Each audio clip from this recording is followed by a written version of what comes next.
ଆଜି ଘରୁ ଅଫିସ୍ ଗଲାବେଳକୁ ପ୍ରବଳ ଖରା। ଗଲାବେଳକୁ ବାଟରେ 2-3ଟା ଜାଗାରେ ପାଣି ପଣାର ବ୍ୟବସ୍ଥା ହେଇଛି, ଲୋକମାନେ ଛିଡ଼ା ହେଇକରି ପିଉଛନ୍ତି ଏବଂ ସେ ବୁଥରେ ଲେଖା ହେଇଛି ଜଳଛତ୍ର କେନ୍ଦ୍ର ଅମକ ଅନୁଷ୍ଠାନ ତରଫରୁ।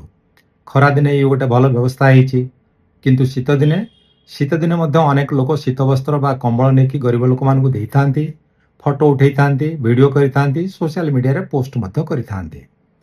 ଆଉ ଗୋଟେ କଥା, ଭାରତବର୍ଷରେ କିଛି ଲୋକ ସକାଳୁ ସକାଳୁ ଦେଖିବେ ବାସି ରୁଟି ବା ପାଉଁରୁଟି ଆଣିକରି ବୁଲା କୁକୁରମାନଙ୍କୁ ଦେଇଥାନ୍ତି। ଆଉ କିଛି ଲୋକ ଛାତ ଉପରେ ଖୁଦ ଚାଉଳ ପାରାମାନଙ୍କୁ ଦେଇଥାନ୍ତି। ସେମାନେ ମଧ୍ୟ କହନ୍ତି ସେମାନେ ଧର୍ମ କାମ କରୁଛନ୍ତି, ସେମାନେ ଆଧ୍ୟାତ୍ମିକ ବ୍ୟକ୍ତି। ଖାଲି କ'ଣ ଏଇ ସାଧାରଣ ଲୋକ ଆଉ ଧନୀ ଲୋକ କିଛି ଦେଉନାହାନ୍ତି? ଚିନ୍ତା କରୁନାହାନ୍ତି ଅଦାନୀ ଅମ୍ବାନୀ କଥା। ସେମାନେ ଯେତେବେଳେ ମନ୍ଦିରକୁ ଯାଉଛନ୍ତି କେତେ ଟଙ୍କା ଦେଉଛନ୍ତି? କୋଟି କୋଟି ଟଙ୍କା ଦେଉଛନ୍ତି। କୌଣସି ଅନାଥ ଆଶ୍ରମକୁ, ବୃଦ୍ଧାଶ୍ରମକୁ ଗଲେ ଲକ୍ଷ ଲକ୍ଷ ଟଙ୍କା ଦେଉଛନ୍ତି।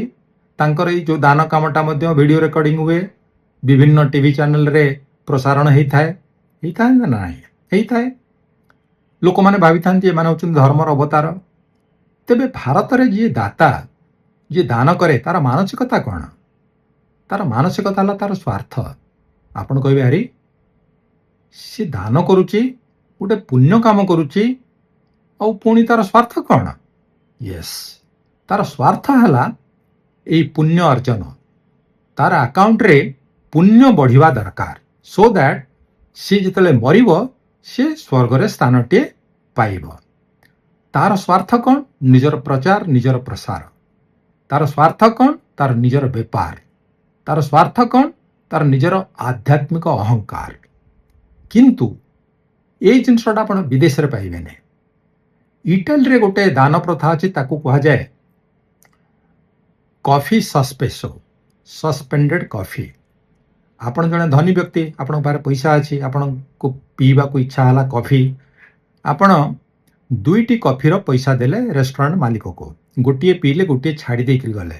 ସେଇଟା କିଏ ପିଇବ? ଜଣେ ନିଡି ବ୍ୟକ୍ତି, ଯାହା ପାଖରେ ପଇସା ନାହିଁ, ସେ ଆସିକି ପଚାରିବ ଯଦି କଫି ସସ୍ପେସୋ ଅଛି ତ ସେ ପିଇବ ବିନା ପେମେଣ୍ଟରେ।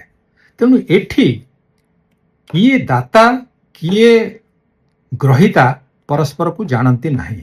ଯିଏ ଦାତା ସେ ଦାନ କରୁଛି ବୋଲି ତାର ମାନସିକତା ନୁହଁ। ଯିଏ ଗ୍ରହିତା ସେ ମଧ୍ୟ କାହା ପାଖରେ ଋଣୀ ବୋଲି ତାର ବି ମାନସିକତା ନୁହଁ। ଏଇଟା ହେଉଛି ଗୋଟେ social ethics, human values, human dignity. ଠିକ୍ ଏଇଭଳିଆ ଗୋଟେ ପ୍ରଥା ଅଛି ଟର୍କିରେ। ଟର୍କି ଗୋଟିଏ ମୁସଲିମ କଣ୍ଟ୍ରି। ତାଙ୍କର ଯେଉଁ ପ୍ରଥାଟା ସେଇଟା କୁହାହେଉଛି ଆସ୍କେଡା ଏକମେକ୍। ଏଠି ଯେମିତି କଫି, ସେଠି ସେମିତି ବ୍ରେଡ୍। ତେଣୁ ଜଣେ ଗୋଟେ ବ୍ରେଡ୍ ସପ୍କୁ ଗଲା କିମ୍ବା ବେକେରୀକୁ ଗଲା, ଗୋଟେ ନେଲା, ଗୋଟେ ଛାଡ଼ି ଦେଇକି ଗଲା। ସେଇଟା ଟଙ୍ଗା ହେଇଥିବ, ଯାହାର ଦରକାର ସେ ଆସିକରି ନେଇକରି ଖାଇବ। ଇଏ ହେଉଛି ଟର୍କିର ବ୍ୟବସ୍ଥା। ଆଉ ସ୍ପେନରେ ଗୋଟେ ବ୍ୟବସ୍ଥା ଅଛି, ତାକୁ କୁହାହେଉଛି ସୋବ୍ରିମେସା। ସେଠି ଦ୍ରବ୍ୟର ଆଦାନ ପ୍ରଦାନ ନୁହଁ, ସେବା। ସେଠି କାଇଣ୍ଡନେସ୍, ଟାଇମ୍, ଏସବୁ ଆକ୍ଚୁଆଲି ଦିଆଯାଇଥାଏ। ମନେ କରନ୍ତୁ ଆପଣ ଘରକୁ ଗେଷ୍ଟ ଆସିଛନ୍ତି, କିମ୍ବା ଆପଣ ରେଷ୍ଟୁରାଣ୍ଟରେ ଖାଉଛନ୍ତି, କିମ୍ବା କୌଣସି ଡିନର ପାର୍ଟିରେ ଜଏନ୍ କରିଛନ୍ତି। ସେଠି ଆପଣ ଟେବୁଲରେ ଆପଣ ଖାଇସାରିଲେ ବୋଲି ଟେବୁଲ ଛାଡ଼ିକିରି ପଳେଇ ଯିବେନି। ଅପେକ୍ଷା କରିବେ, କଥାବାର୍ତ୍ତା କରିବେ, ଅନ୍ୟକୁ କମ୍ପାନୀ ଦେବେ, ତାଙ୍କୁ ଧନ୍ୟବାଦ ଦେବେ, ତାଙ୍କୁ ଆପଣଙ୍କର ଫିଡବ୍ୟାକ୍ ଦେବେ। ଏଇ ଯେଉଁ ବ୍ୟବସ୍ଥାଟା ସେଇଟାକୁ କୁହାହେଉଛି ସୋବ୍ରିମେସା। ଏଇଟା ମଧ୍ୟ ସେମାନେ ଭାବନ୍ତି ଇଟ୍ସ ଏ କାଇଣ୍ଡ ଅଫ୍, ଯେଉଁଟା ଆପଣ ଭାରତରେ କହୁଛନ୍ତି ଦାନ, ସେଇଟା ହେଉଛି ତାଙ୍କର ଆକ୍ଟ ଅଫ୍ କାଇଣ୍ଡନେସ୍ ଆଣ୍ଡ ସିଭିଲିଟି। ଏଇ ଜିନିଷଟା ମଧ୍ୟ ଆପଣ ପାଇବେ ଆମେରିକାରେ, ଅଷ୍ଟ୍ରେଲିଆରେ। ସେଠି କୁହାହେଉଛି ହାର୍ଡ ରବିସ୍। ତାଙ୍କର ଯଦି କୌଣସି ଜିନିଷର ଆଉ ଆବଶ୍ୟକତା ନାହିଁ, ହ୍ୱାଇଟ୍ ଗୁଡ୍ସ ଯେମିତିକି ଟିଭି, ଫ୍ରିଜ, ଏସି, ଫ୍ୟାନ୍, ହ୍ୱାଟନଟ୍, କି କୌଣସି ସେଲ୍ଫ କି ବହି, ଏସବୁ ଦରକାର ନାହିଁ, ତାହେଲେ ସେ କ'ଣ କରନ୍ତି? କବାଡ଼ି ବାଲାକୁ ଡାକିକି ବିକି ଦିଅନ୍ତି? ନା, ସେମାନେ ରାସ୍ତା କଡ଼ରେ ଥୋଇ ଦେଇଥାନ୍ତି ଏବଂ ଯେଉଁଟା ୱାର୍କିଂ କଣ୍ଡିସନ ଲେଖି ଦେଇଥାନ୍ତି, ଆପଣ ଦରକାର ଅଛି ଆପଣ ନେଇପାରିବେ। ତେଣୁ ଏଇ ଯେଉଁ ଜିନିଷଟା ସେଠି ଦାନ, ତାଙ୍କ ମନରେ ପୁଣ୍ୟ ଆଶା ନାହିଁ କି ମୁଁ ଏଟା ଦଉଛି କି ନେଲେ ମୋର ପୁଣ୍ୟ ଅର୍ଜନ ହେବ, ମୋତେ ସ୍ୱର୍ଗରେ ସ୍ଥାନ ମିଳିବ, ସେ ସବୁ ତାଙ୍କର ମାନସିକତା ନୁହଁ।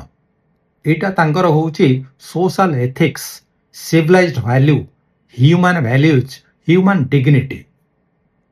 ତେଣୁ 2ଟା माने वेस्टर्न कंट्री कौन आ ईस्टर्न इंडिया रे कौन आपण तो जानिले गोटे कथा किंतु मु आपन को जोर देकर कहबी भारत रे गोटे लंगर व्यवस्था अच्छी सिख धर्म रे that is the best in the world सेठी मध्य आपण जिबे को जातिर को धर्मर को श्रेणीर किछि केही पचारिबार नाही आराम रे बसिबे खाइबे जिबे समानता शांति सेठी ही मिले मु मध्य जाइछि लंगर रे बसिकरी खाइछि एवं सेठी केते शांति मिले मु मध्य ताको मोर अनुभूति रहिछि खाली कहिबा को चाहे जे आपण आपणकर मतामत दियंतु जे प्रकृत रे पुण्य कोउथरे अछि देखाणिया दानरे ना मानवीय कर्म रे आपणकर मतामत अपेक्षा रे